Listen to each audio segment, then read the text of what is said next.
కావాలనే మీ కలను నెరవేర్చుకోండి. సంప్రదించండి Hegde fertility, Hyderabad, Telangana. Tamil Nadu CM Stalin garu, honourable Kerala CM Shri Pinarayi Vijayan garu, honourable Punjab CM Shri Bhagwant Singh Mann garu, honourable Karnataka deputy CM Shri DK Shivakumar garu, leaders of various political parties.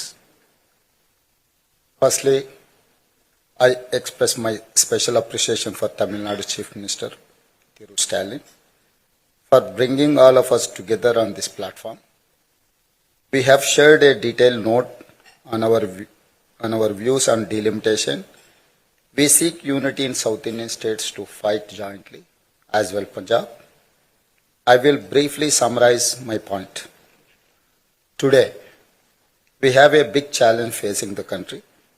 BJP is implementing a policy of demographic penalty. Since 1971, when India decided to adopt family planning as a national priority, South India has done very well, but big states in North India have failed. We become spectacular South. We achieved fastest economic growth, bigger GDP, higher per capita income, job creation, best infrastructure development, better governance, and best social welfare.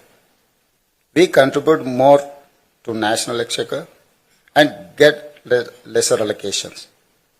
For rupees 1 tax paid by Tamil Nadu, it get back 26 paisa. Likewise, Karnataka 16 paisa, Telangana 42 paisa, Kerala is 49 paisa.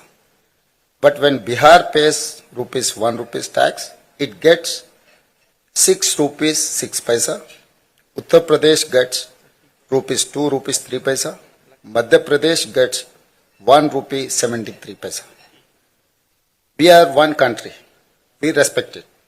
But we cannot accept this proposed delimitation because of it will politically limit us.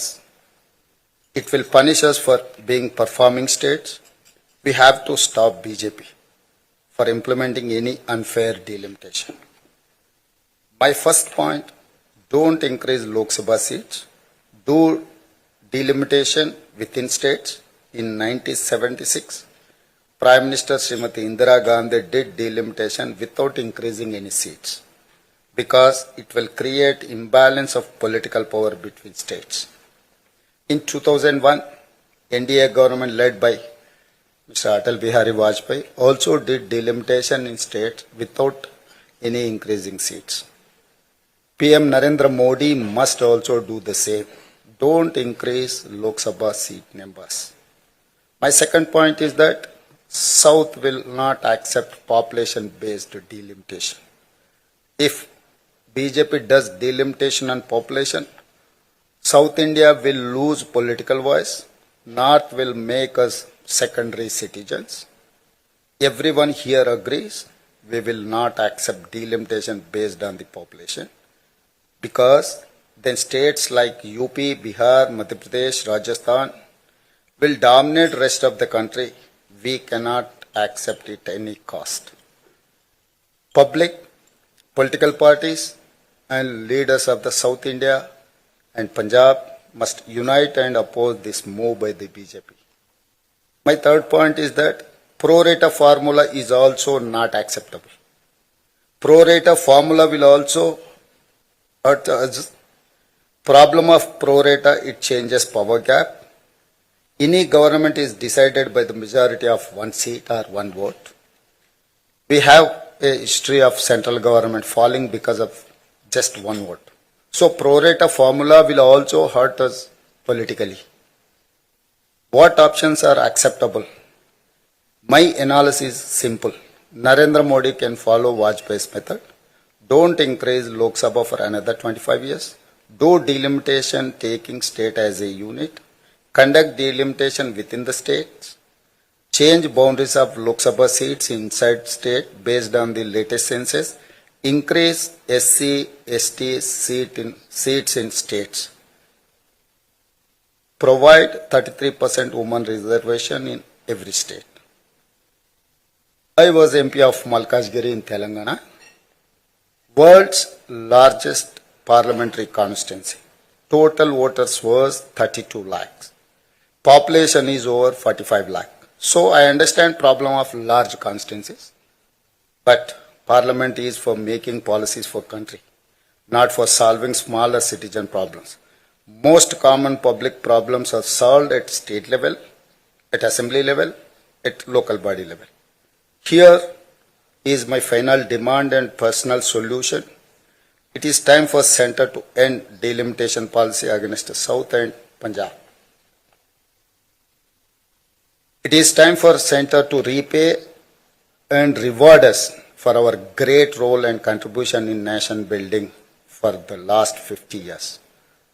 South now demands an exemption to delimitation formula based on the population, just like union territories and smaller states in Northeast, where population MP proportion is not same as national average. Giving South a strong share in Parliament as a reward for good performance will give incentive to other states to focus on economic growth and good governance. If BJP wants to do delimitation at any cost, here is my condition. Today, South has 130 seats out of 543 seats. It means a political proportion of around 24%. Political demand of South is to increase this to 33%. I am reiterating my suggestion. Today, South has 130 seats out of 543 seats. It means a political proportion of around 24%. Political demand of South is to increase this to 33% of Lok Sabha seats after delimitation. This is what my suggestion and demand. Anything less would reduce South to a role of passive audience in political theatre of India. I request entire South, all states, all political parties to leave differences and unitedly fight for this cause. I will soon pass a resolution in my state assembly on this issue. I request all friends to do same in their state assemblies. Let entire India hear strong voice of South India as well Punjab. Chief Minister of Tamil Nadu, Thiru M.K. Stalin sir, for inviting all of us to this very important meeting. Honorable Chief Minister of Kerala, Shri Pinarayi Vijayan sir, Honorable Chief Minister of Telangana, Revanth Reddy garu, Honorable Chief Minister of Punjab, Shri Bhagwan Singh Manji, Honorable former Chief Minister of Odisha, Shri Naveen Patnaik ji, my brother and Deputy Chief Minister of Tamil Nadu, Shri Udayanidhi Stalin ji, Deputy Chief Minister of Karnataka, Shri D.K. Shivkumar ji, and to all the representatives of various political parties from across India, I sincerely thank you for joining this very important meeting. I come from Telangana and I represent the Bharat Rashtra Samiti, which has led a movement for 14 years for the formation of Telangana under the leadership of our leader, Shri K. Chandrasekhar Rao. When Mr. Vijayan spoke about tyranny of majority, sir, we understand what exactly it means to come out of a larger setup and create a small state. We fought against Delhi, and we fought against the forces for about 14 years to achieve our dream. A long fraught battle it was. We of course draw a lot of inspiration from the people of Tamil Nadu on how to preserve our identity and fight for our rights in a federal setup, because the whole Dravidian movement is a beacon of light for all of us across the country in terms of fighting for our rights and fighting for our spirit. We, of course, also are aware that the 5 South Indian states are at the receiving end, as was enunciated by Shri Vijayan ji, Shri Revanth Reddy ji, and also eloquently by D.K. Shivkumar ji, of the union government's policies. Despite demonstrating robust growth across sectors, these states have been victims of apathy and discrimination. Let me remind all of us, we live in the world's largest democracy, India. But democracy should not become a mobocracy. We cannot let numbers dictate terms. We cannot let numbers dictate policies. While any true federal government would incentivize high-performing states, we have a dispensation today in India that rewards laggards and penalizes achievers. South Indian states, we all know, have been pioneers in administration, in education, in economic production, yet we are penalized with reduced political power. This is not just an imbalance, but it is a political and fiscal centralization that is looming large. History will not forgive us if we do not speak up, because this is the time I think we have to unite. We have to fight against this fundamental inequity. We also need to remember those who have contributed significantly cannot be penalized, cannot be discriminated against. Despite contributing to 36% of India's GDP from the 5 southern states, we are receiving smaller share of central resources, which is also raising a huge concern on fiscal centralization. Delimitation will also create a situation where fiscal resources will also be centralized, much to the chagrin, much to the detriment of South Indian states. If we allow this to continue, I fear that as South Indian leaders, we will be doing a great disservice to our future generations. So history will not forgive us, let me repeat, if we do not speak up now. Discrimination against the South is not a new phenomenon. However, it has reached an alarming proportions in the last 1 decade. From forcible imposition of Hindi to projects like bullet trains only being confined to the northern part of India, Union government's initiatives are clearly clearly discriminating against the southern states. To make matters worse, the BJP-led Union government is now attempting to implement delimitation on basis of population, adding insult to injury. I'd like to begin by quoting a renowned jurist who once famously said, "A true federation does not allow any region to dominate another, nor does it permit the dilution of democratic representation based on transient factors." So if Lok Sabha seats are increased on population basis, it could prove detrimental not just to South India but also to our friends from Punjab. If not approached cautiously, if not approached with utmost caution, this could impact India's federal balance and heighten regional disparities. We all are Indians first, and then I think we have sub-regional identities, and we cannot have that be challenged. India is not a collection of administrative units.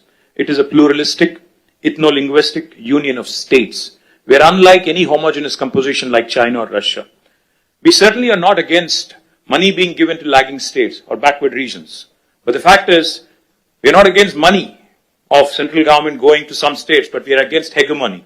We are against this superior feeling that, one region is above another. As we are all aware, as was mentioned by all the leaders here, the freeze on seat allocation happened in 1971 after the census. Then the South India effectively started controlling population. Of course, we all know the story. Now today, we are about 24%, as was pointed out by Telangana CM. But North, the percentage of population has increased, and my brother gave a very nice presentation on what will happen if we go on with the population basis. The only point I would like to make here, if seats are redistributed purely on pro rata population basis, states that have failed to control population will be rewarded, as was put eloquently by Vijayan sir. This is a perverse reward for somebody who has not performed and for somebody who has diligently followed the guidelines of Government of India. Punishing us with reduced representation is certainly discriminatory. India's democracy must be built on progress, governance and economic contribution, not just population. A fair system should reward progress and encourage development in lagging regions. If India has to become a superpower by 2047, 100 years after we achieved independence, we must empower those driving the growth, not silence them. We must empower those who have done well over the last 7 decades and not punish them. Why do we not trust the words of Union Home Minister who says it will be pro rata and nobody will lose representation? I'll give you a classic example of Telangana. When the new state of Telangana was formed in 2014, we were given a promise in the State Reorganization Commission that the delimitation exercise will be taken up in both Telangana and Andhra Pradesh, and the number of seats in Telangana would be raised, MLA seats, that is, assembly seats, from 119 to 153 in Telangana, from 175 to 225 in Andhra.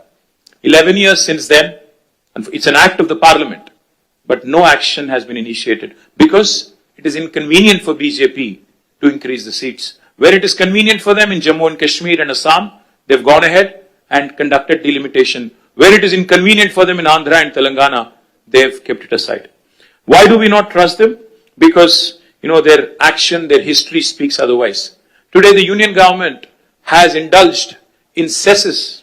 They've come out with cesses, a formula which basically deprives the states of devolution, of a rightful share in devolution. It's a constitutional right. Therefore, we have apprehensions. Therefore, we have a lot of doubts about the center's intentions. But I also would like to propose a few possible suggestions towards solutions. If the central government is determined to proceed with delimitation, I think as Stalin sir put it, fair delimitation is the ask. It should be fair, it should be just, and Dr. Baba Saheb, when he put these three words in constitution, I think he meant it for situations like this: equality, liberty, and fraternity. Now, if they would want to go ahead and do the delimitation because they have the numbers, then we have to ensure that the current proportion of each state remains as it is. If Tamil Nadu has about 39, is it? 39 and Telangana has 17 with increased numbers also, our percentage should also increase proportionately. And it should not come down, our voice should not come down. If a state currently has 2% of the total parliament seats, even after delimitation, also the state should have 2% share of the seats. As Mr. Mann was pointing out, his numbers will increase technically, but percentage will come down, which defeats the whole purpose. The second suggestion could be, as some people are proposing, a permanent, freeze could be also brought in. We can say that 1971, the census could be the basis and there could be no further increase in the number of seats. Another alternative approach could be, again, this could be a radical solution. As one of my friends asked, what is the basis for Telangana CM's recommendation of 33%? I would say, if South India is contributing 36% to GDP, why don't you give us 36% of the voice in parliament? What is wrong? Why are you not rewarding those states that have performed exceptionally well in nation building? If nation building can happen by way of contribution from states, then why not reward those states that have done very well? Sir, I would only say fiscal contribution, I think, also has to be taken. It cannot just be population. No one can ignore, because since even D.K. Shivkumar Anna mentioned fiscal contribution, let me point out, Telangana is only 2.8% of India's population, but we contribute to 5.2% of India's GDP. We're literally punching double our weight. We cannot be penalized, we cannot be snubbed, we cannot be undermined in terms of our voice in parliament, which is a travesty of justice. One thing I would also like to add, and this is a possibly practical solution. Sir, a true representative democracy is one where people's voices are heard. Why is delimitation being proposed? Because population has increased and people's voices have to be heard. If people's voices have to be heard, increase the number of MLA seats in each state. You go ahead, increase the number of MLA seats, because typically MLAs are the first port of call for people, not MPs. MPs only voice concerns on larger national policies in parliament, but MLAs are the first port of call. So I would propose that the national government come forward, union government come forward with a proposal. In lieu of increased population across the country, let us increase number of assembly seats in each state so that people are having more access to their MLAs, more decentralized setup. Also, I would like to say this is a fair formula because I think, most states would be happy to see more representation. Finally, I would like to remind the union government from this forum, sir, that India is a union of states. Constitution clearly says we are a union of states. We are, like Pinarayi Vijayan sir said, federalism is not a gift. It is our right. So let us remind union government that our founding fathers stitched this great country together with immense grit, determination and tenacity. They understood that India is one of the most diverse nations on this planet and therefore thoughtfully incorporated essential concessions and guarantees into our constitution to build a strong foundation of mutual trust. Sadly, that very foundation is now being shaken by the current regime in New Delhi. Political representation for states in the Lok Sabha is a crucial and a very deeply emotive issue. The union government cannot be callous. They must not take any hasty steps without broad and inclusive consultations involving the people, political parties, state governments, independent activists, people's organizations, and civil society groups as well. India has just completed 75 years of its existence. Our national leadership should strive to heal the old wounds rather than create new ones. Union government should act like a big brother, not big boss. As a renowned scholar and statesman once said, the federal structure of India must ensure that no state, however small or large, it could be Manipur or it could be Uttar Pradesh, feels neglected in governance.